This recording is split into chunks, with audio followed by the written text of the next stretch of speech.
اعوذ باللہ من الشیطان الرجیم، بسم اللہ الرحمن الرحیم۔ وَلَوْ يُؤَاخِذُ اللَّهُ النَّاسَ بِمَا كَسَبُوا مَا تَرَكَ عَلَى ظَهْرِهَا مِن دَابَّةٍ وَلَكِنْ يُؤَخِّرُهُمْ إِلَى أَجَلٍ مُّسَمًّى فَإِذَا جَاءَ أَجَلُهُمْ فَإِنَّ اللَّهَ كَانَ بِعِبَادِهِ بَصِيرًا۔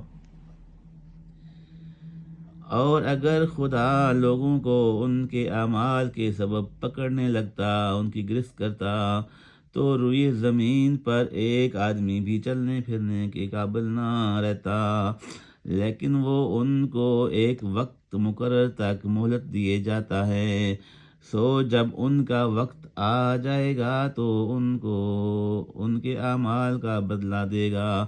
خدا تو اپنے بندوں کو دیکھ رہا ہے۔ صدق اللہ العظیم و صدق رسول اللہ صلی اللہ علیہ وسلم۔